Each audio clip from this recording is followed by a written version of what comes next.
Instructor, buenas tardes. En esta oportunidad, nuestro grupo va a exponer sobre nuestro entregable que lleva, de acuerdo al tema, luz de giro para bicicleta. Los integrantes que son Calguastí Sanre Sergio, mi persona de la Cruz Salazar Elder Georgino, Huaycañi Apolinario Williams Franklin y Julcamañán Capcha Cristian. Somos estudiantes del quinto semestre de Electricidad Industrial. En esta oportunidad vamos a hablar sobre la realidad problemática de nuestro entregable. En el contexto actual de las metrópolis peruanas, la movilidad, tanto de las bicicletas, los scooters eléctricos, han dejado de ser una tendencia simplemente recreativa y se han convertido en un pilar del transporte diario de cualquier persona. Sin embargo, este crecimiento a veces no ha sido acompañado por una infraestructura que nos brinde seguridad para poder movilizarnos. Es por eso que los usuarios dependen mayoritariamente de señales manuales para indicar los cambios de giro, ¿no? Al momento de girar a la izquierda o al lado derecho, o incluso cuando se detienen. Esto compromete su estabilidad al soltar el manubrio y reduce su visibilidad en condiciones de poca luz o tráfico denso. Según algunas estadísticas locales, una fracción significativa de accidentes en vías urbanas ocurre por alcances laterales debido a la falta de precaución en las maniobras del ciclista. Es por eso que la empresa Goliath Perusa identifica que las soluciones actuales en el mercado suelen ser costosas, voluminosas o que no tienen la suficiente autonomía para funcionar. Existe, por tanto, un vacío técnico y la necesidad de un sistema de señalización que sea robusto, económico y de fácil integración en vehículos ligeros como la bicicleta, utilizando componentes de alta disponibilidad como lo es el temporizador N55. El problema general. ¿De qué manera el desempeño e implementación de un circuito electrónico basado en en el temporizador 55 permite optimizar la seguridad vial y la señalización? Dirección para usuarios de movilidad sostenible en Goliath Perusac. Ese es el problema general que hemos planteado nosotros como grupo. Nuestro objetivo general es el de diseñar y prototipar un sistema de señalización lumínica intermitente, basada en una configuración estable del circuito 5.5 para su implementación en una PCB compacta alimentada por 9 voltios, con el fin de reducir los riesgos de colisión en vehículos de movilidad personal. En cuanto a los En cuanto a los objetivos específicos, esta consta en diseñar el esquema electrónico utilizando el circuito integrado 5.5 en su configuración estable para ganar la frecuencia de parpadeo requerida por las normas. Nuestro segundo objetivo específico es simular este comportamiento del circuito mediante el software especializado Proteus y para validar los tiempos de comunicación y el consumo de corriente. Y por último, nuestro último objetivo específico es diseñar la placa de circuito impreso, evidentemente una simulación, para garantizar que el dispositivo sea compacto y resistente a las vibraciones propias del transporte. Justificación. Respecto a la justificación técnica, esta se justifica por su versatilidad y bajo costo, ya que configurado en modo estable, nos permite generar una señal de onda cuadrada necesaria para la intermitencia de los LEDs. La justificación social, este proyecto va a impactar directamente en la integridad física de los ciudadanos al proporcionar una herramienta visual clara respecto a los vehículos mayores.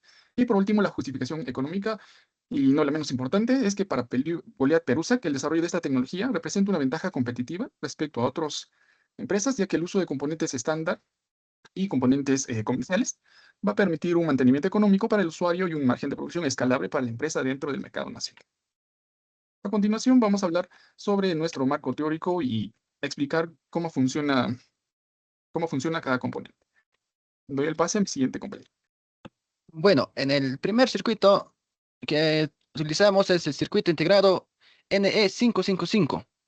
En definición, el circuito es uno de los integrados más conocidos en electrónica, que fue creado hace muchos años, pero hasta hoy se sigue usando porque es muy práctico, barato y fácil de trabajar.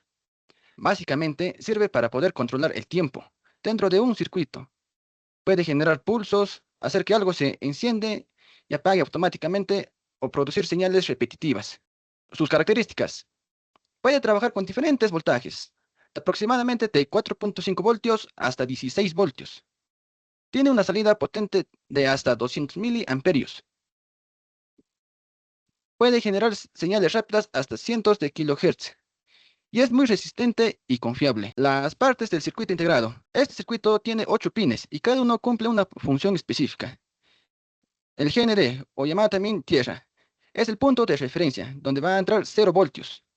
El trigger, que es el disparo, es donde va a poder activar el circuito. El out, que es la salida, es aquí donde sale la señal. El reset es donde va a poder reiniciar el circuito. El control del voltaje va a permitir ajustar el comportamiento. El umbral va a detectar el nivel del capacitor y la descarga va a hacer que libere la carga del capacitor.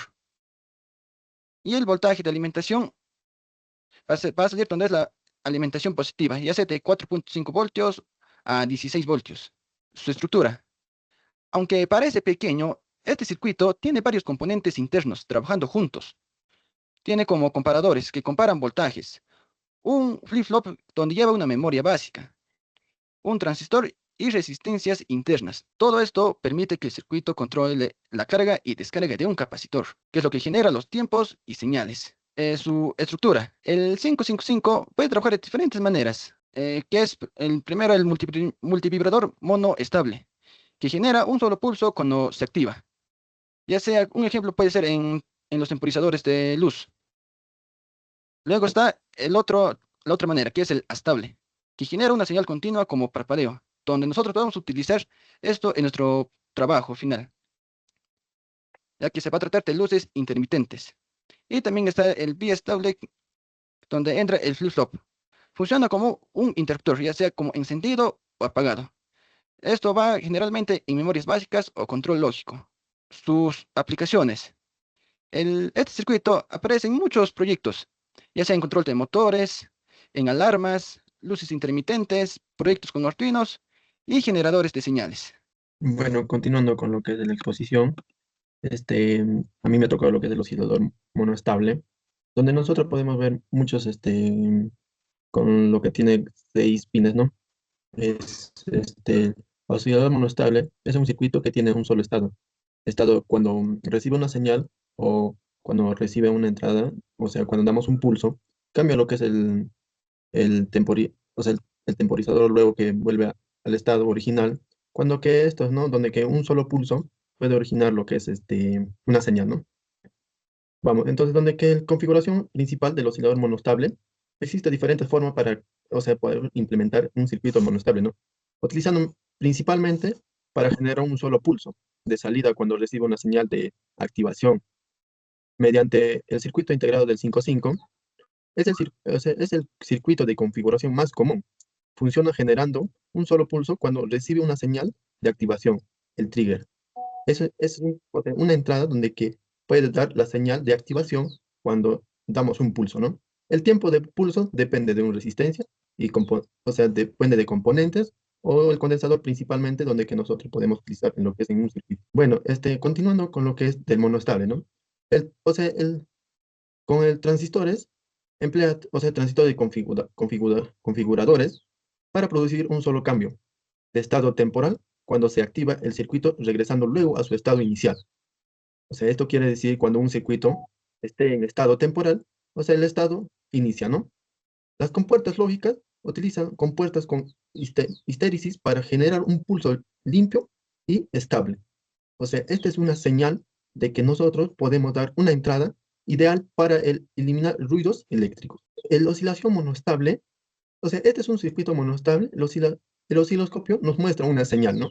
Donde un solo pulso, o sea, un solo pulso entra, donde que es o sea, el osciloscopio nos muestra que es un señal cuadrado, ¿no? Al recibir un disparo externo, el voltaje de la salida sube instantáneamente a un nivel alto, permanece ahí durante un tiempo determinado por la constante de lo que es de la resistencia del condensador.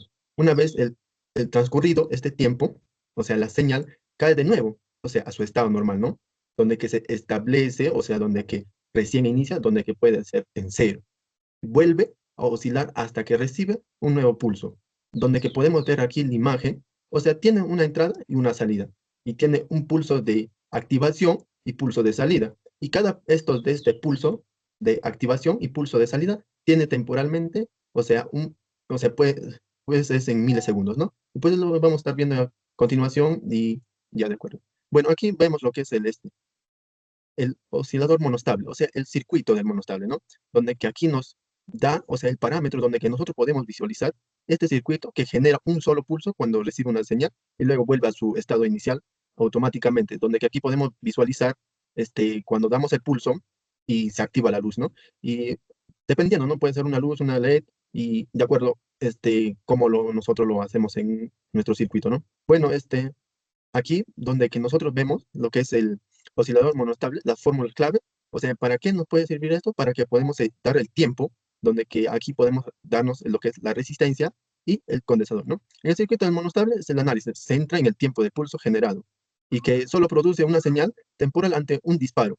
Este comportamiento depende de los componentes, o sea, de la resistencia y del circuito.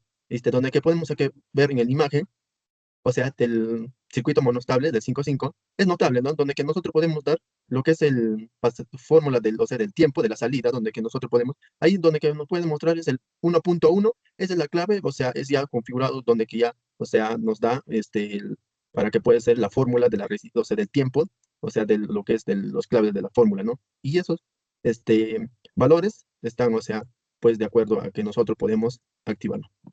Voy a hablar sobre el oscilador estable y la configuración principal para nuestro trabajo. ¿Cómo se define un oscilador estable? Un oscilador estable es un circuito en multivibrador que no tiene un estado estable. Es decir, que a diferencia de los circuitos monoestables o biestables, este conmuta continuamente entre dos estados, ya sea en alto o ya sea en bajo. Y sin necesidad de utilizar un disparo externo, como se observaba, como explicaba mi compañero en el oscilador o en la configuración monostable. El resultado es que genera una onda cuadrada periódica, o sea, quiere decir que se genera una onda en estado constante, ¿no? No se detiene, salvo si ya no se alimenta la configuración o el esquema. El uso principalmente se utiliza en relojes de sistema, intermitentes LED, generación de tonos de audio y PWM o modulación por ancho de pulso. Respecto a su funcionamiento, ¿cómo funciona un oscilador estable? El funcionamiento se basa en la carga y la descarga cíclica de un condensador a través de resistencias, en este caso dos, la resistencia 1 y la segunda, pero estas se calculan en función de un condensador y en función del logaritmo, la base del logaritmo natural. Primero, la carga. El condensador, se carga a través de las resistencias hasta alcanzar 2/3 del voltaje de alimentación. En este punto, el comparador interno del circuito integrado activa un cambio de estado. Es decir, en el proceso de descarga, el condensador comienza a descargar todo lo anterior a través de la resistencia hacia el pin de discharge hasta llegar a 1/3 del voltaje de alimentación. Y el ciclo, al llegar a este umbral inferior, el ciclo se va a reiniciar automáticamente y creando de esta forma una oscilación perpetua mientras haya energía.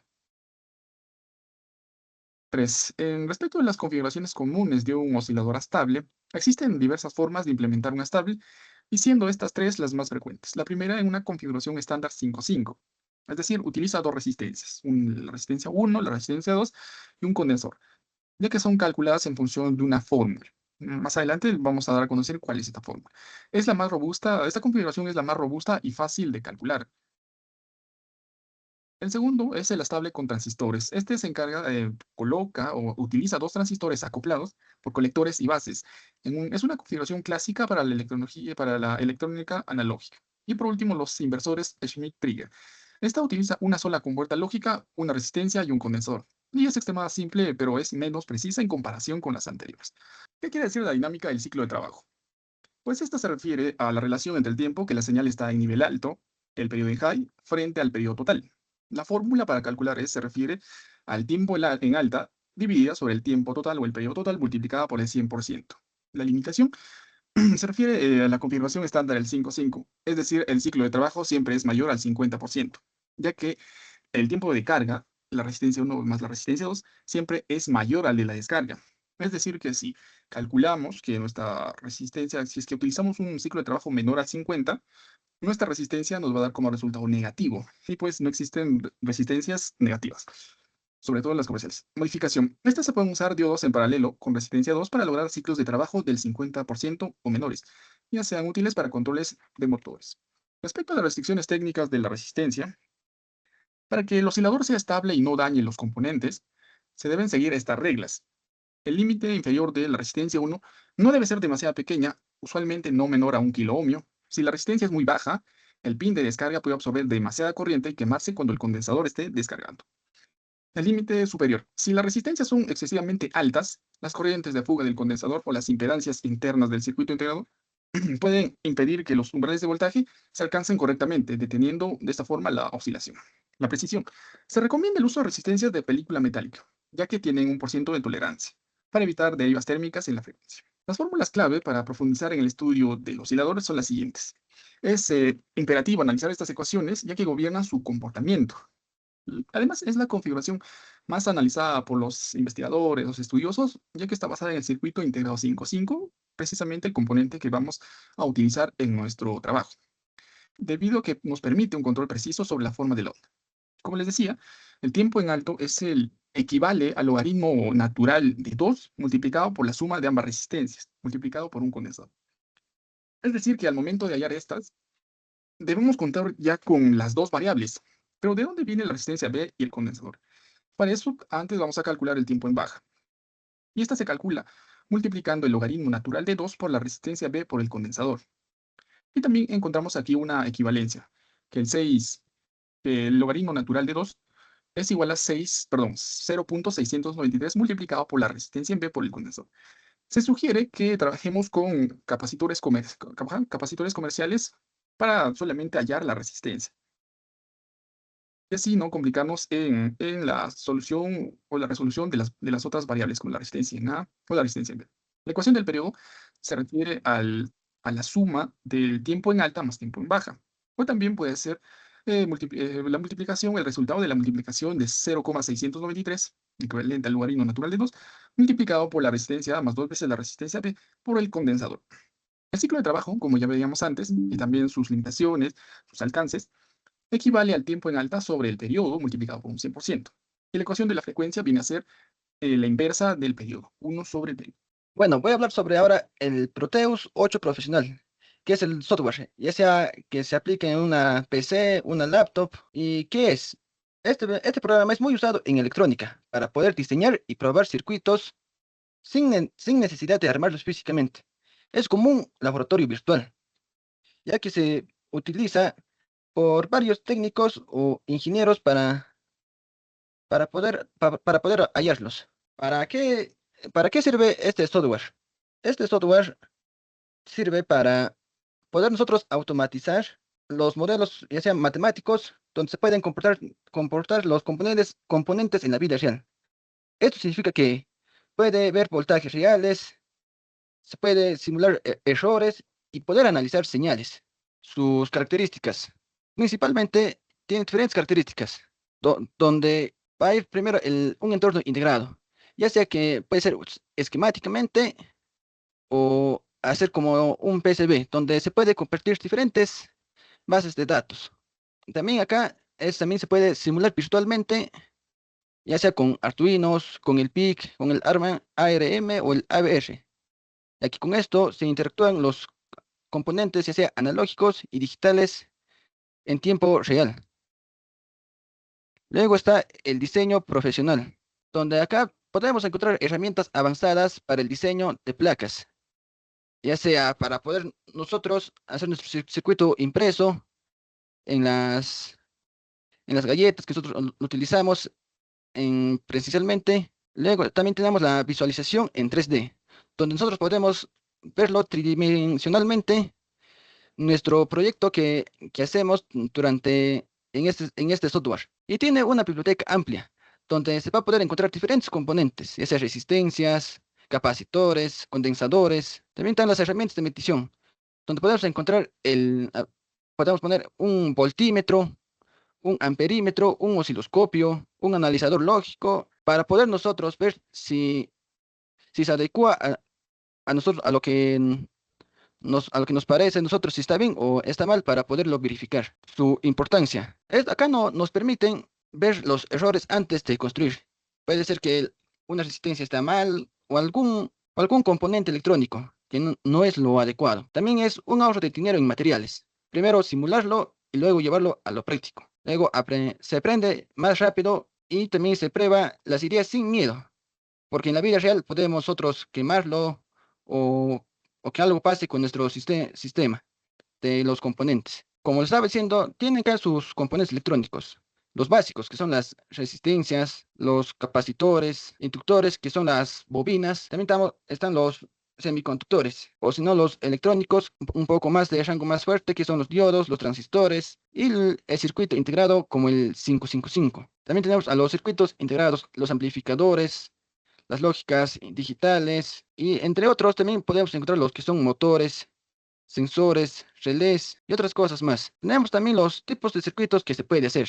Se puede hacer en este software amplificadores, rectificadores, compuertas lógicas, contadores, los circuitos con el 555 que vamos a hacer para nuestro para nuestro trabajo final. Y con esto también se puede también generar ondas gracias a donde podemos ver en el osciloscopio virtualmente en el software. Su funcionamiento de la simulación. Esto funciona mediante, primero ya haciendo el sistema esquemático, para nosotros poderlo, donde vamos a poder colocar los componentes y darle a cada componente sus diferentes valores y asignarles sus respectivos nombres. Donde acá vamos a poder simular analógicamente, digitalmente y podemos también controlar con microcontroladores, que es el Arduino. También hay también con lo que son los microcontroladores que son el vía Bluetooth también. Con esto también se va a hacer mediciones en tiempo real también. Bueno, continuando con lo que es la exposición, bueno, ahora voy a hablar sobre la resistencia. Bueno, acá una pequeña introducción, cómo es principalmente una resistencia y cuáles son sus funcionamientos principales, ¿no? La resistencia es un componente electrónico pasivo cuya función principal es, o sea, oponerse al paso de la corriente, permitiendo controlar los niveles de corriente y tensión en un circuito. Su unidad se mide en ohmios, bueno, hay diferentes kiloohmios y bueno, ¿no? Y bueno, continuando con lo que es la resistencia, y acá podemos ver los tipos de resistencia, ¿no? Son los más comunes, su valor no cambia. La resistencia de carbón, donde que, bueno, actualmente nosotros lo vamos, o sea, conociendo o utilizando, bueno, en las prácticas mayormente, ¿no? Donde que nosotros podemos visualizar y conocer, donde que, o sea, su uso es generalmente económica, bueno, y el otro tipo de resistencia es película metálica. Esta resistencia es muy pequeño lo que es a lo que es del carbono. Este es resistencia película metálica es tipo metálico, o sea, cerámico, o sea, son más precisas y estables.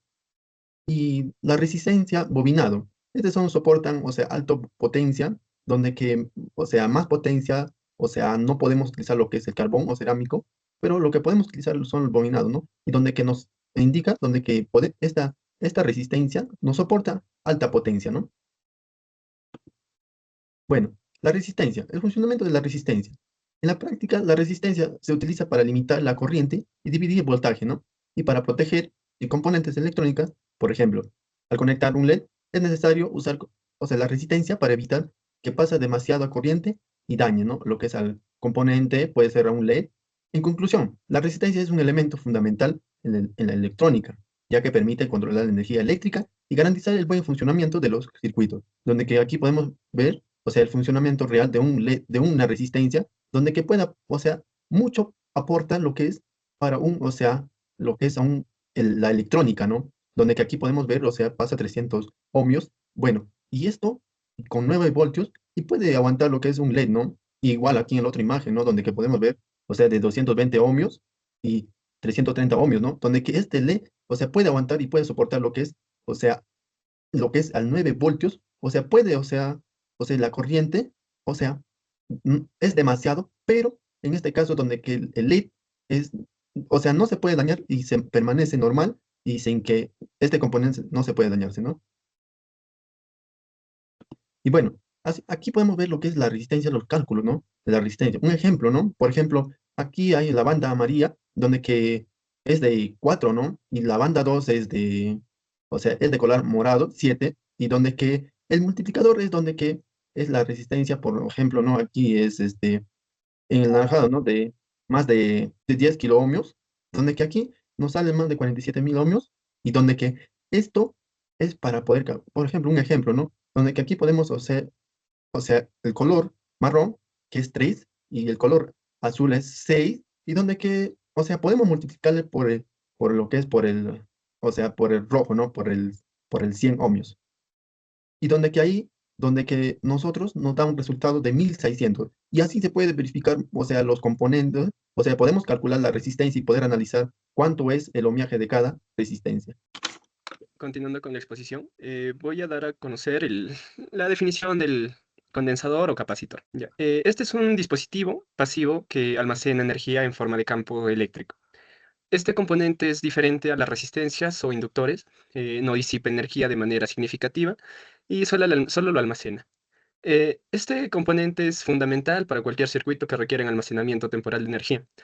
Esto permite que el circuito tenga estabilidad y pueda compensar cambios de tensión o corriente sin afectar los demás componentes. Un ejemplo en el que se utiliza es en un arrancador de motor. El capacitor ayuda a generar un impulso inicial de energía. Entre las características principales tenemos que las características principales tenemos que el condensador almacena carga, bloquea corriente continua, realiza un filtrado y suavizado y su unidad de medida son los faradios. Ya. Entre las partes del condensador tenemos que internamente tiene unas placas conductoras, estas se encargan de almacenar la energía o la carga. Tiene una parte dieléctrica o dieléctrico, este es el que separa ambas placas y determina la capacitancia. Como otra de las partes, tiene sus terminales que permiten la conexión del circuito y la carcasa protectora. Protege de golpes y humedad. Su funcionamiento, en funcionamiento tenemos que tiene la carga. El capacitor almacena energía cuando se aplica voltaje. La descarga libera energía cuando el circuito lo requiere y se comporta diferente en corriente alterna y en corriente continua. En corriente directa o continua, el capacitor se carga hasta igualar la tensión de la fuente y luego actúa como un circuito abierto. En AC, la corriente alterna lo atraviesa dependiendo de su reactancia, capacitancia. Reactancia capacitiva, lo que permite usarlo como filtro en fuentes de alimentación. Entre las fórmulas más comunes tenemos la fórmula de la capacitancia, que vendría a ser capacitancia en faradios, va a ser igual a la carga eléctrica, que viene a ser en coulombs, y sobre el voltaje. También tenemos la energía almacenada, que vendría a ser energía almacenada en julios, va a ser igual a 1/2 sobre la capacitancia por voltaje elevado o al cuadrado. Reactancia capacitiva va a ser igual a 1/2pi por la frecuencia, que viene a ser en hertz, y por la capacitancia. Ya, esas vendrían a ser las fórmulas más comunes, su tipo y aplicación. Entre los tipos tenemos los condensadores electrolíticos. Tiene una alta capacitancia, polarizado, usado en fuentes de alimentación. Tenemos el de cerámico, que es pequeña capacitancia, alta frecuencia, desacoplamiento de señales, y el de talar. Este viene a ser más estable y compacto, usado en electrónica de precisión. Aplicaciones industriales, filtrado, arranque de motores, corrección de factor de potencia. El siguiente componente que voy a dar a conocer es el transistor BD135. Este componente permite controlar una corriente grande usando una corriente pequeña en la base. Se usa como amplificador de señal y interruptor electrónico que funcionan en encendido o apagado. Ya. Las partes del transistor BD135, tenemos la base, que controla la corriente. El colector es el terminal de entrada de la corriente principal. El emisor es el terminal de salida de la corriente principal. Su funcionamiento. Su funcionamiento es en el corte, que no permite o no conduce el fluido de carga. 2, activa o amplifica señales. 3, saturación, conduce completamente. Entre las fórmulas más comunes tenemos la corriente de carga, va a ser igual ganancia por base, la corriente base. La corriente del emisor va a ser igual a la corriente de carga más la corriente de base. Y la potencia va a ser igual al voltaje de carga del emisor por la corriente de carga. En la datasheet tenemos que el voltaje colector emisor va a ser igual a 45 voltios. La corriente del colector es de 1.5 amperios. La potencia máxima que puede soportar es de 12.5 watts y el encapsulado es TO 126. Continuando con el siguiente componente, en este caso el LED, o también conocido por sus siglas en inglés, Light Emitting Diode o diodo emisor de luz. Es un dispositivo semiconductor de estado sólido que pertenece a la familia de los diodos, ¿no? De la entrada del ánodo, el cátodo, y que al ser atravesado por una corriente eléctrica en sentido directo, en polarización directa, esta emite una luz de forma eficiente. A diferencia de las fuentes incandescentes, no depende del calentamiento del filamento, en este caso que tiene el incandescente, ¿no? El tungsteno, sino de fenómenos cuánticos internos. Respecto al principio de funcionamiento, como les decía, el fenómeno físico detrás del LED es la electroluminiscencia, ya que se debe a la polarización directa, ya que cuando se aplica un voltaje al diodo, los electrones de la zona N y los huecos de la zona P se desplazan hacia la unión PN. Y la recombinación quiere decir que los electrones caen desde un nivel de energía superior la banda de conducción a uno inferior para ocupar precisamente estos huecos. La emisión de fotones es que durante esta transición el exceso de energía se libera en forma de fotones. La longitud de onda de color de la luz emitida depende del ancho de la banda prohibida, o como por sus siglas en inglés, bandgap, del material semiconductor utilizado. Como vemos en la imagen, se encuentra la fórmula de la ecuación de la onda en la composición de materiales que componen precisamente un LED. Y a diferencia de los semiconductores de silicio, estos LEDs utilizan compuestos químicos específicos para determinar y diferenciar su espectro cromático, como el arseniuro de galio, el fosfuro de arseniuro de galio. En la primera, utilizada para producir una luz infrarroja; en la segunda ya puede ser una roja, una naranja, amarilla; en la tercera, en el nitruro de galio, en este compuesto. Es fundamental para la emisión de luz azul y blanco. Respecto a sus características técnicas, para un diseño del circuito impreso se debe considerar los siguientes parámetros. Primero, la tensión de umbral, o B sub F. Se refiere al voltaje mínimo para la conducción y es típicamente en un LED entre 1.8 voltios para rojo y 3.6 voltios para azul o blanco. La siguiente característica es la corriente nominal, y esta se caracteriza generalmente porque está estandarizada en 20 miliamperios para LED indicadores, y respecto a su intensidad luminosa, esta es medida en milicandelas. El ángulo de apertura, esta se define como la dispersión del haz de la luz. Puede ser 15 grados, 30 grados, 120 grados, 220 grados, y su vida útil promedia las 50.000 horas, dependiendo de su gestión térmica. Y bueno, para calcular la resistencia de protección en nuestro proyecto hemos utilizado la siguiente fórmula, ya que para conectar un LED a una fuente de alimentación vamos a utilizar la ley de Ohm, es decir, que el voltaje es igual a la resistencia por la corriente. Y en este caso, para proteger a nuestro LED de la corriente, porque de lo contrario, si no utilizamos una resistencia, nuestro LED se quemaría y ya no funcionaría. Y también nos ayuda a disipar la potencia que entrega nuestro circuito. Y se calcula de la siguiente forma. Como observamos, tenemos la resistencia para equivaler al voltaje de la fuente. En este caso, nosotros vamos a utilizar un breve ejemplo, ¿no? Utilizamos, por ejemplo, una fuente de 12 volts, menos el voltaje de umbral, que es comúnmente entre 1.8 a 3.6. En este caso, nuestro LED tiene una tensión de umbral de 2 voltios.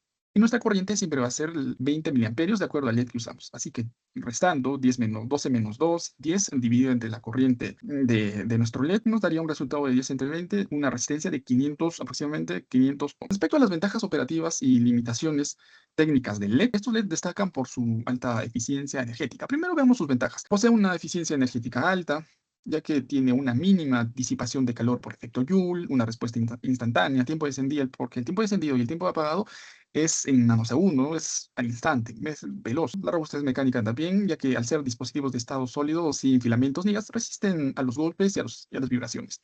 Y también, debido a su tamaño reducido, facilita la integración en circuitos complejos y tecnología SMD.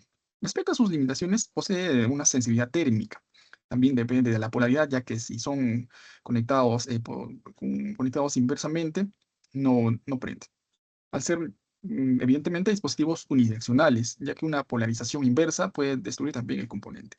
El costo inicial, aunque ha disminuido el costo por lumen, puede ser superior cuando utilizamos tecnologías tradicionales en aplicaciones de muy alta potencia. Y también requiere un driver, ya que necesita una fuente de corriente constante o resistencias limitadas para evitar el embalamiento térmico. El interruptor. Bueno, vamos a hablar sobre el interruptor. Introducción. Los interruptores son dispositivos eléctricos que permiten abrir o cerrar un circuito. Controlando el paso de la corriente, se utiliza para encender o apagar o cambiar el estado de funcionamiento de un sistema eléctrico de la forma manual o automática. Bueno, el interruptor. El interruptor de 3 posiciones es un dispositivo eléctrico que permite conectar un circuito de 3 estados diferentes. Generalmente incluye posición central, apagado o neutro, y 2 posiciones adicionales que activan distintas funciones o rutas de corriente. Se utiliza cuando se requiere seleccionar entre varias opciones dentro de un circuito, como cambiar modos de operación o controlar diferentes salidas con un solo interruptor. Bueno, aquí podemos ver lo que es el interruptor conexionado. Tiene un terminal, un común, una C, y 2 salidas, L1 y L2. Según la posición, el común se conecta, unas de salidas o que desconecta. Bueno, aquí en la imagen podemos visualizar cómo un interruptor de 3 posiciones hace el funcionamiento, o sea, para ambos lados. Puede ser para un lado izquierdo o derecho. Y el céntrico es un lado, o sea, conocido, o podemos llamarle como un lado, un neutro, para que, o sea, este se establece, o sea, o sea, puede ser un común en sentido apagado, ¿no? Y para los lados izquierda-derecha es un común sentido, o sea, encendido, donde que puede hacer un funcionamiento para que donde la corriente puede fluir por ambos lados, o sea, puede ser por el lado izquierdo y por el lado derecho. Y bueno, aquí podemos ver, o sea, en la imagen, que el interruptor, o sea, está, o sea, por lo que es, o sea, 1, 2 y 3, 4 y 5, 6, donde que el 6 y el 2 es un lado neutro, donde que no fluye la energía eléctrica, ¿no? Donde que ahí permanece, y donde que puedes ver en lo que es en el uno, no, en el uno y en el 4 donde que podemos ver a un lado derecho, al lado derecho donde que puede fluir, ¿no? Lo que es la energía eléctrica, ¿no?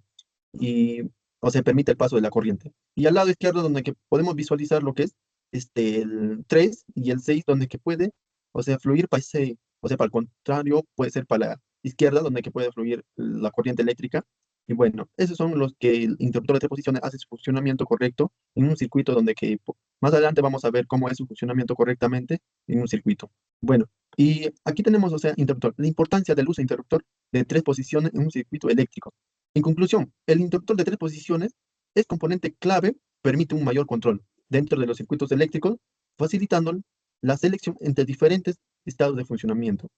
Su aplicación resulta especialmente útil en sistemas donde que requiere versatilidad y precisión, o sea, donde que nosotros no, la precisión más que nada puede ser en lo que es el fluido de la energía eléctrica, ¿no? Donde que, o sea, permite, o sea, para ambos lados, ¿no? Puede ser para el lado izquierdo y derecho, y pues donde que, como en el circuito electrónico y de control, gracias a su característica, contribuye a mejorar la eficiencia, ¿no? La seguridad y la operatividad del sistema eléctrico en el que se implementa, ¿no? Continuando con la exposición, eh, fuente de alimentación.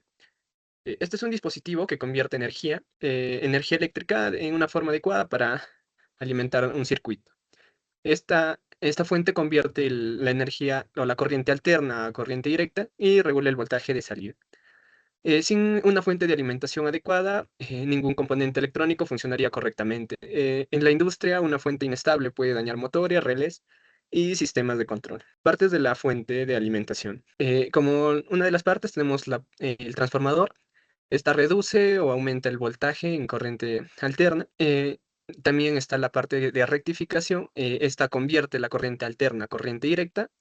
El filtro elimina el rizado usando capacitores y el regulador mantiene voltaje constantemente. Cada parte tiene un papel crítico.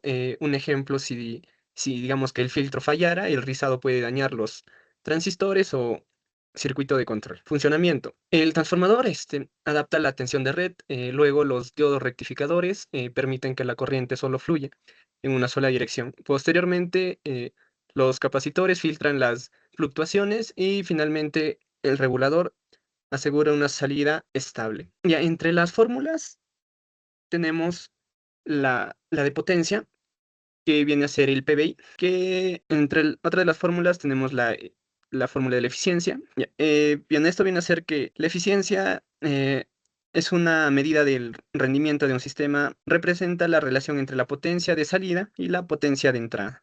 Esto se representa con un porcentaje. La siguiente es la fórmula de rizado, que vendría a ser el voltaje de rizado, que viene a ser son las pequeñas fluctuaciones o las pequeñas variaciones de voltaje que no se desean. Ya, estas va a ser igual a la corriente sobre la frecuencia por la capacitancia del condensador. Bueno, estas fórmulas ayudan a diseñar fuentes eficientes y seguras, evitando sobrecalentamiento y pérdidas de energía. Bueno, a continuación voy a hablar sobre el siguiente componente, en este caso, el protobar. ¿Qué es el protobar? El protobar se refiere a una placa de pruebas reutilizable, utilizada para el prototipado rápido de circuitos electrónicos sin la necesidad de soldadura, como lo requiere en este caso un PCB, la placa de circuito impreso. Debido a su etimología, su nombre proviene de la unión de prototipo y board, en tabla, placa, ya que se asemeja a esta, ¿no? Como se observa en la figura. Su estructura y conectividad depende de la arquitectura interna de una protoboard, ya que está diseñada para facilitar la distribución de energía y la interconexión de las señales cuando al momento de conectar nuestros dispositivos electrónicos. Respecto a los canales de alimentación, o también llamados buses, se refiere a las partes de los extremos, donde se encuentran marcadas con líneas rojas y azules negras, ¿no? Las rojas son para el positivo, azules negras para el negativo. La conexión es vertical a lo largo de toda la columna y su uso es para distribuir el voltaje y la tierra. Como observan en la figura, todo el positivo tiende, todo ese bus de alimentación tiene continuidad, así pasa lo mismo con el negativo. El área de trabajo, los nodos de conexión, es la sección central donde se colocan precisamente los componentes. La conexión es horizontal en grupos de 5 perforaciones y cada fila de 5 puntos es un nodo eléctrico común.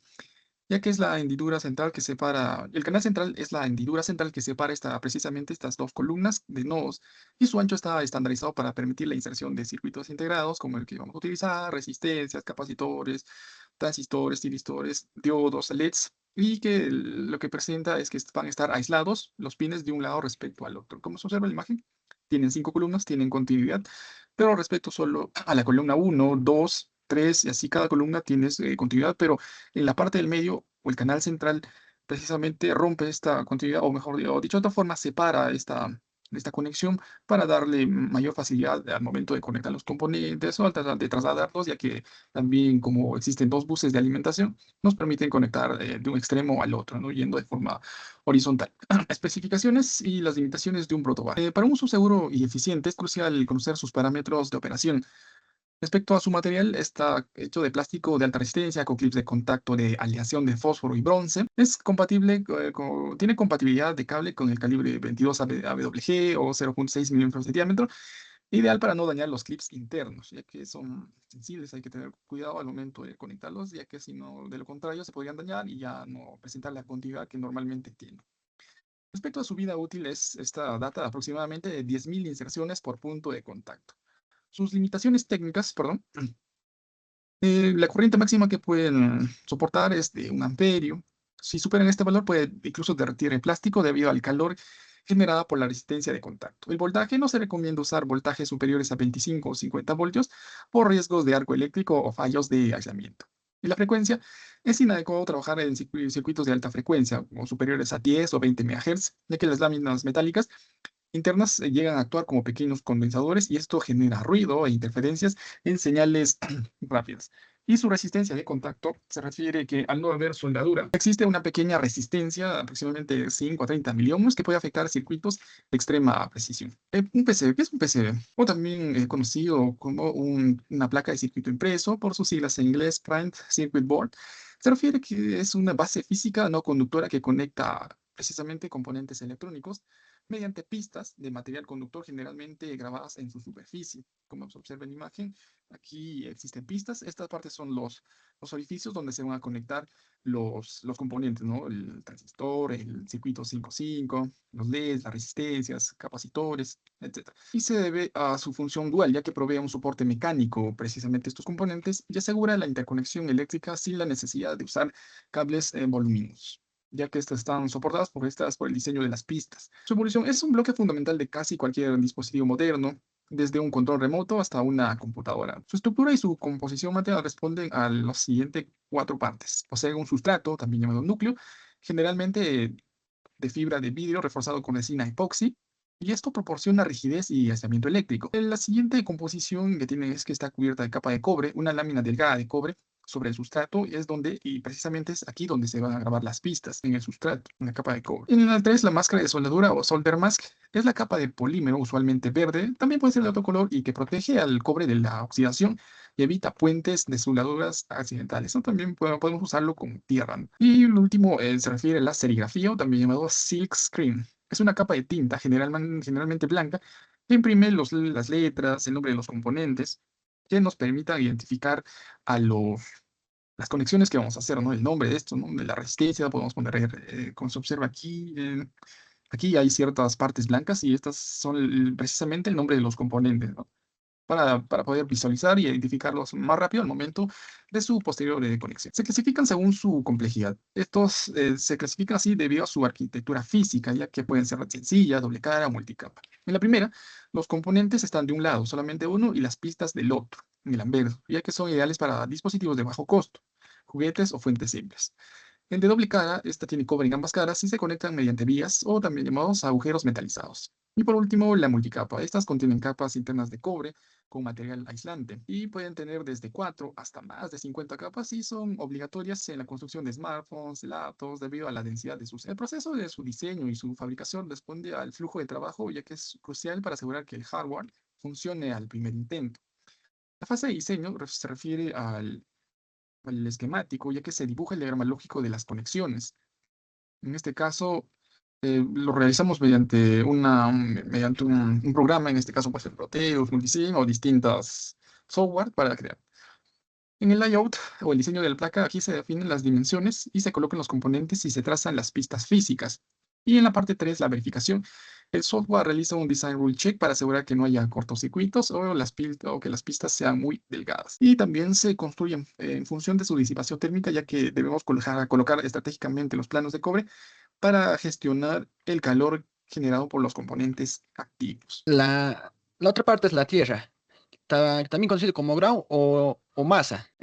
La tierra es algo fundamental, no solo es un cable más, es el punto más importante del circuito. En palabras simples, es el punto de referencia de voltaje y por donde regresa la corriente. En la mayoría de circuitos pequeños usamos la masa, no necesariamente la conexión al suelo real. Su importancia nos permite acá evitar descargas eléctricas peligrosas, ya que también nos puede proteger nuestros componentes electrónicos y los equipos que también tienen sus respectivos componentes. También hace un reducido ruido eléctrico y hace que el circuito funcione correctamente. La tierra en el circuito integrado 555. En el pin 1, que es el GND, siempre va al negativo, o que también puede, donde va a la fuente de alimentación de 0 voltios. Y en el pin 8, que es el voltaje de alimentación que va al positivo. Y los capacitores suelen conectarse a la tierra. Se usa un pequeño capacitor para evitar ruido en el pin 5. Un dato muy importante.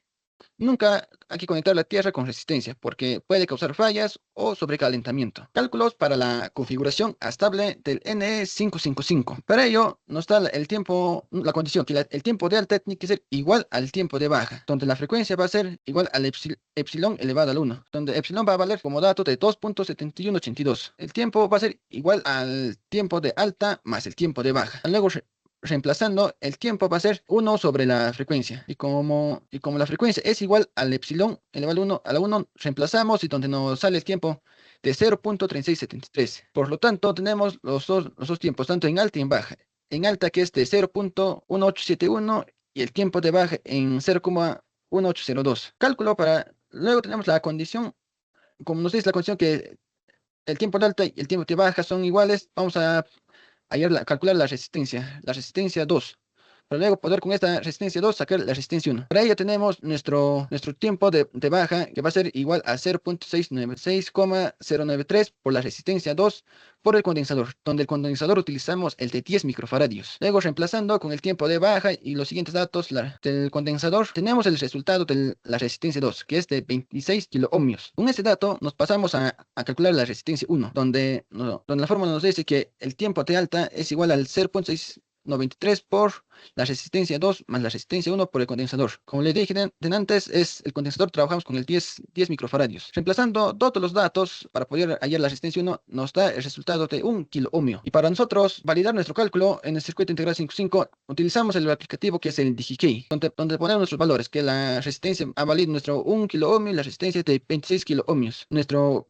capacitor de 10 microfaradios, donde lo halló el aplicativo DigiKey, dándonos a conocer el tiempo de alto, que es de 187.11, y el tiempo de bajo de 180.18, y su frecuencia de 2.717, dándonos a conocer que nuestros datos coinciden con los primeros cálculos que hemos sacado. Luego sacamos el cálculo para la resistencia de las protecciones de nuestros focos LEDs, donde nuestra fórmula nos dice, la resistencia es el voltaje de fuente menos el voltaje de frecuencias, todo sobre eso la corriente de frecuencia. Dándonos a conocerlo con los anteriores datos, la resistencia para nuestros dos focos LEDs nos sale de 250 ohmios. Y como no podemos encontrar buscamos una resistencia comercial, que es de 270 ohmios. Luego sacamos el cálculo para el transistor BJT-BD135. Calculamos la corriente del colector, que es la corriente total es igual a la corriente del colector. Reemplazando los siguientes datos para hallar la corriente total, que nos sale de 160 miliamperios. Luego sacamos también la corriente de base, donde la corriente de base, su fórmula nos dice que es igual a la ganancia por la corriente de base, donde nos da a conocer con los siguientes datos anteriores, lo hallamos y nuestra corriente de base es igual a 8 miliamperios. Luego también sacamos nuestra resistencia en la resistencia de base del transistor BJT-BD135, donde nuestra corriente de colector va a ser de 8 miliamperios, la corriente de alimentación va a equivaler a 9 voltios, Y nuestro voltaje entre base y emisor va a ser de 0.7 voltios. Dando a conocer la resistencia en la base del transistor, nos dice la fórmula que el voltaje de alimentación menos el voltaje entre base y emisor, todo eso sobre la corriente de base. Y luego poniendo nuestros datos, según de acuerdo a lo que nos pide la fórmula, lo hallamos y nos sale la resistencia de la base del transistor de 1037.5 ohmios. Y nosotros hemos buscado una resistencia comercial que nos da a conocer de 1 kilo ohmio. A continuación, veremos los resultados de la simulación en el Proteus. Como observamos, eh, hemos construido el circuito desde cero en el programa Proteus 8 y como observamos hemos utilizado un 555, la resistencia 1 de 1 kilo ohmio, la resistencia 2 de 26 kilo ohmios. En este caso puede ser reemplazado por uno de 27, ya que no existe uno de 26, de 26.000 ohmios comercial, el de 27 sí existe, así que por lo tanto ajustamos nuestras resistencias a valores comerciales que se pueden adquirir en las tiendas o en los mercados electrónicos. Respecto a nuestros condensadores o capacitores, esto sí existe, el capacitor, el segundo, en este caso el de poliéster de 0,1 microfaradio, también 104J, el capacitor 1 de 10 microfaradios. En este caso, este capacitor es especial porque es el electrolítico y su conexión depende, y su conexión tiene una restricción, ¿no? Ya que se conecta de acuerdo a su polaridad. La banda más pequeña va al negativo y está marcado precisamente por una barra plomo. Después, posteriormente a los cálculos anteriores de la resistencia del colector, colocamos antes de la llegada al transistor BD135. La propiedad de este transistor es que es un NPN o también llamado negativo, positivo, negativo. Y la resistencia que vamos a usar en su base es la resistencia 3 de 1 kilo ohmio, calculada ya por la corriente de base se va a encargar de la ganancia, ¿no? En este caso hemos utilizado uno de 20, ya que el transistor, para que no trabaje al límite y se comporte como un interruptor, solamente como un interruptor. En el caso de usar por ejemplo, una ganancia de 100, ahí sí, más que nada la ganancia de 100 se utilizan para circuitos en amplificación. Pero en este caso no solo hemos utilizado una ganancia de 20, ya que va a funcionar solamente como un interruptor. En este caso, luego hemos conectado el transistor BD135, su base, la parte superior su colector y en la parte baja, la que se va a la tierra, el emisor. El tipo de polarización que hemos usado es el siguiente, de polarización de base. Después hemos conectado el switch de 3 posiciones. En la tercera o en la primera posición es la parte izquierda del LED, se va a encender. En la parte del medio funciona como un MOA, dicho de otra forma, ¿no? Primera posición activa, en la segunda no, en la tercera se va al lado y en la parte última del switch se va a la parte derecha del LED. Después hemos conectado las siguientes resistencias de 270, ya que son comerciales. Por cada 2 LEDs para disipar tanto su potencia, consumo de los watts, y para que nos ayude a reducir o limitar la corriente de nuestros LEDs y no consumen tanta potencia y puedan trabajar normal, ¿no? Es decir, que los LEDs van a alumbrar correctamente, eficientemente y también van a funcionar eficazmente. Y también pasa en los dos. Y en la parte del J1, esto en realidad aquí no tiene una función como tal dentro del Proteus, pero en cuanto al diseño del PCB, que más adelante lo vamos a ver, sí tiene una función ya que va a representar nuestros canales de alimentación, ¿no? Y en este caso nuestra pila, una fuente de alimentación de 9 voltios. Como observamos en la imagen, aquí está el circuito en PCB, el diseño del circuito para el PCB, y como observamos están conectados, pero en comparación con este circuito anterior, o el esquema electrónico, están conectados de distinta forma debido a las pistas, ya que se recomienda también que el ángulo que forme las pistas no debe ser de 90 grados. Pueden ser menores o mayores, ¿no? Como en este caso. Nunca terminan en un ángulo de 90 grados. Y así se distribuyen la parte izquierda, la parte derecha. En este caso, lo que se representa a continuación son los puntos de conexión, los pines, donde van a ir nuestras resistencias, nuestros LEDs, nuestro switch, nuestro circuito. Aquí vemos los 8 puntos, del 1, 2 hasta el 8, nuestra fuente. Y justamente aquí en el J1 es donde va a entrar nuestra fuente de alimentación, siendo 2 la parte positiva y 1 siendo negativo. 2 positivo y el 1 negativo. Y aquí posteriormente es el circuito en PCB 3D.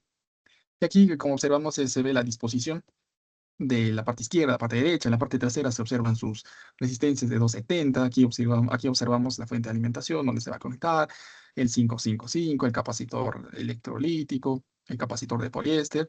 Aquí observamos, esto es el switch, ¿no? O sea, no está como tal porque en el Proteus no existe, o en este caso, No hay un diseño específico para un switch de 3 posiciones, ya que a veces varían. Y aquí tenemos el BD135, las dos resistencias. Nuestra resistencia 1 de 1 kilo ohmio, nuestra resistencia 2 de 26 o 27 kilo ohmios. Y esta es la parte, la parte de detrás donde vamos a imprimir nuestro PCB. Como se observa, aquí están los puntos de conexión. Como se observa aquí no se observan las pistas por cuestiones de estética y diseño. En cambio, en la parte anversa, en la parte posterior, inferior, sí están los puntos de conexiones donde posteriormente se puede soldar. Como observamos aquí la arañita, estas son las pistas. Deben tener un diámetro, una distancia mínima para poder conectar y que fluya normalmente la corriente, pero también no debe ser tan extenso o cercana una a la otra para evitar cortos o un daño a para evitar que nuestros componentes se dañen y que no funcionen posteriormente. A continuación está una imagen de la simulación de luz en la parte derecha, el switch activado en el 3, nuestro estable funcionando con los siguientes componentes, las siguientes características, los valores de nuestros componentes electrónicos, la simulación en el lado izquierdo, en la parte de abajo. Y luego observamos dentro de Proteus nos permite usar un osciloscopio digital para poder ver la frecuencia, ¿no? En función del tiempo y del voltaje. Como observamos el tiempo o el periodo, en este caso 3.70 va a ser equivalente a 2.7 Hz, ya que ambos son unidades inversamente proporcionales. Y aquí se observa que hemos trabajado con 9.3, 9 voltios, 9.3, y ya que le da un poco más arriba, y es de lo contrario, taparía toda la parte superior del voltaje y no se podría ver. El tiempo en alto, como se calculaba antes, el tiempo en alto, tanto como el tiempo en bajo, van a ser iguales.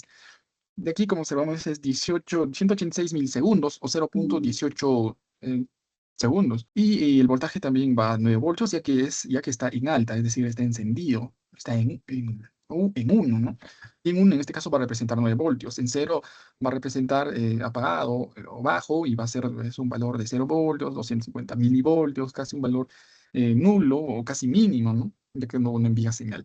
En el tiempo en bajo, como les dije anteriormente, el tiempo en bajo va a ser 184 milisegundos o 0,18 segundos, ya que al sumarlos nos da el periodo, en este caso 370 milisegundos. O también quiere decir que es la parte que va de aquí hasta la del, de la onda, ¿no? Como observamos, esta configuración nos da como resultado una onda cuadrática, como se observa en el osciloscopio.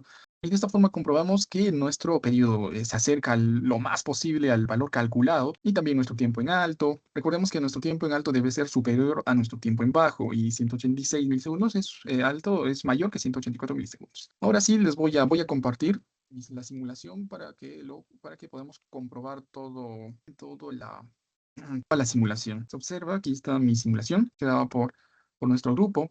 Vemos nuestro diseño, como les decía. Vamos a comprobar si realmente los cálculos son iguales, ¿no? Primero encendemos, damos el clic, vamos a dar nuestra simulación. Primero este es el lado izquierdo o el lado derecho de nuestra simulación, ¿no?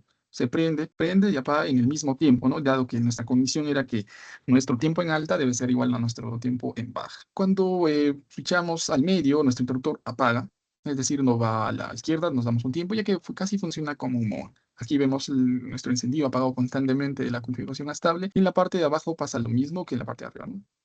El LED se enciende, también el mismo tiempo de alta, tiempo de baja. Así que vamos a verificar si esto es correcto. Activamos el osciloscopio, aquí ahí está simulando, y posteriormente prendemos nuestro osciloscopio, le damos en auto. Ahora sí se observa. Ahora sí observamos la oscilación de nuestra onda, ¿no? Le damos en auto y vamos a ver cuánto el voltaje y su frecuencia. En alta, respecto a esta posición de aquí y a la otra, en alta nos da 186 milisegundos con 9.10 voltios. El tiempo en baja va a ser de 185 milisegundos, y el periodo total va a ser 361 milisegundos en la parte superior. Hacemos lo mismo con la parte inferior. Desconectamos esta parte, conectamos en la parte de aquí para simular. Ahora sí, simulamos. En este caso, switchamos para la parte de abajo. Y vamos nuestro osciloscopio, demos en auto y nos da el siguiente valor. Como observamos, también se forma una onda cuadrática, y el cálculo, la medida o la medición viene a ser la misma. Ahora sí, nos da un valor de 180 en alta o de 185 milisegundos con voltaje de 9 voltios, 9.10 voltios, un tiempo en baja de 182 milisegundos, más o menos 185, 83 milisegundos, con un voltaje mínimo de 200 milivoltios, casi nada porque está en cero. Ahora sí, vamos a continuación, a continuación vamos a ver el diseño en el PCB. Como les decía, estas son las pistas. Por aquí van a ir va a pasar la corriente. Como les dije, el 2 es la parte positiva, se va a cada resistencia en la parte superior, el nombre de nuestro grupo, y la parte 1 es la parte negativa, ¿no? Se va al condensador, al emisor del transistor y a la salida negativa de nuestro capacitor electrónico. Y a continuación, esta es la parte, la vista en 3D. Aquí ya les explicaba antes que aquí se van a conectar cada componente. Esta es la visualización de la parte superior de nuestro circuito. Ahí vemos los 16 LEDs en cada lado y las vistas de cada de costado, de frente, un plano.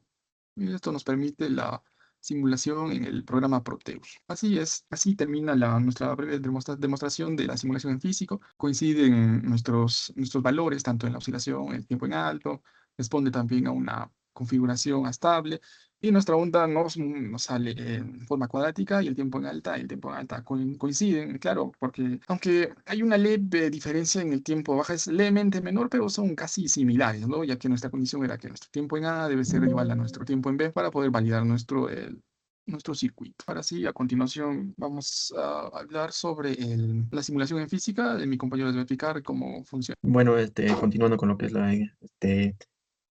ha explicado sobre los circuitos de lo que es el PCB y todo, ¿no? Y bueno, continuando lo que es la exposición, lo que es de acuerdo al video, bueno, les vamos a hablar sobre lo que es el circuito estable, ¿no? Donde qué componentes y cómo, o sea, ese circuito, solo el estable, cómo oscila, ¿no? Bueno, en esta oportunidad nosotros podemos visualizar en la imagen donde que el estable es un circuito donde que va el 5-5.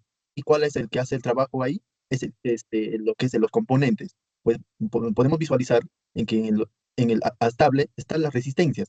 Ahí la resistencia 1 está de 26 kiloohmios, donde que esa resistencia está, o sea, no solo es eso, solo que podemos visualizar la resistencia 2, donde que nosotros hemos, o sea, utilizado lo que es la resistencia de 1 kiloohmio, y donde que también hemos, el condensador, ¿no? Donde que ahí es principalmente donde que hace su funcionamiento, donde que puede, lo hemos puesto lo que es de 10 microfarabios. ¿Y cuántos condensadores van? Y pues por supuesto que va 2 condensadores y 10 microfarabios. Y bueno, continuando con lo que es, o sea, en lo que es de lo que hemos hecho nuestro trabajo, de lo que es el oscilación de los componentes, o sea, donde que podemos visualizar en el video, ¿no? Al lado izquierda, donde que podemos visualizar los LEDs, está energizado por 9 voltios, donde que ahí nosotros, o sea, que cada LED, o sea, está conectado a lo que es en serie, ¿no?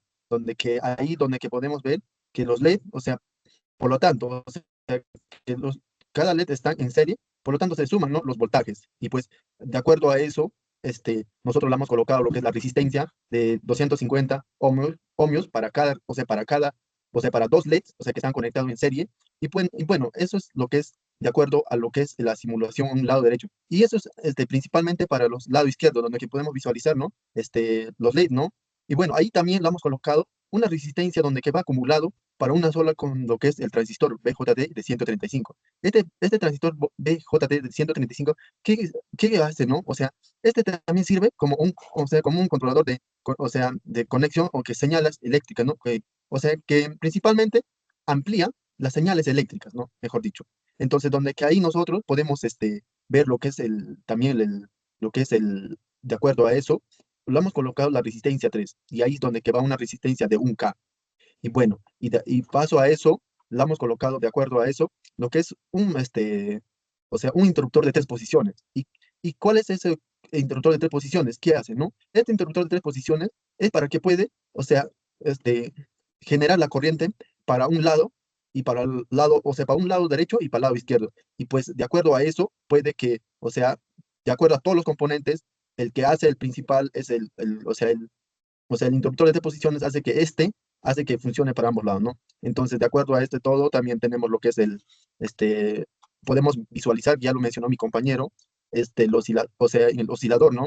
O sea, donde que podemos ver en el osciloscopio y cuánto es en el tiempo de baja y tiempo de alta. En el tiempo de baja, o sea, mi compañero lo logró hacer, en la anterior exposición lo logró hacer en tiempo real, ¿no? Donde que, o sea, hace el tiempo de 186.10 milisegundos, ¿no? Y en el tiempo de baja igual, ¿no? O sea, es de 184, o sea, 0.30 milisegundos, ¿no? Donde que ahí nosotros podemos visualizar también donde que, o sea, está haciendo de acuerdo a lo que es, ¿no? O sea, siempre debe ser, o sea, menor el tiempo de baja, o sea, debe ser menor que el tiempo de alta, o sea, para que este puede ser una simulación correcto, ¿no? O sea, creo que ya mi compañero lo logró, en la anterior exposición lo logró hacerlo en un tiempo real y que esta simulación está correctamente para que pueda ser, o sea, este, persuadido, o sea, para esta exposición que nosotros estamos elaborando. Entonces, ya esto con esto estaríamos culminando con o sea, verificación de todos los que hemos, o sea, hecho en el tiempo real del video, ¿no? En una simulación que está, o sea, observando en estos momentos. Voy a continuar con la exposición. Voy a dar a conocer los resultados de la simulación en físico. Como podemos ver, este es el circuito en Protobar, una foto. Bueno, acá ya no hay mucho que explicar. Mi compañero Waikani ya dio a conocer los componentes y todo lo que hemos llegado a utilizar, como por ejemplo los LEDs, las resistencias, el, el, el BD135, el capacitor y eso, ¿no? El protobar y el circuito integrado 5.5. Lo mismo, ¿no? Como podemos ver, acá estuvimos midiendo también lo que es tensión con el multímetro. Y bueno, la tensión que nos llegaba a dar era un aproximado de 8 voltios, considerando que la tensión de DC que le hemos ingresado de la fuente es aproximado a 9.5 voltios. Ya. En el periodo, la frecuencia total o el tiempo de la frecuencia total tenemos que es de 2.78 Hz con un voltaje de 8.20 voltios. Ya. En el tiempo de alta hemos tratado de colocar los cursores de la manera ideal y bueno, como resultados nos brinda unos 180 milisegundos en el tiempo de alta, con una frecuencia con un voltaje de aproximado 8.20 voltios. Ya. En el tiempo de baja, de igual manera, tenemos como resultado con los cursores a 180 milisegundos, con un voltaje aproximado de 200 milivoltios. Ya. Bueno, eso sería todo. Muchas gracias.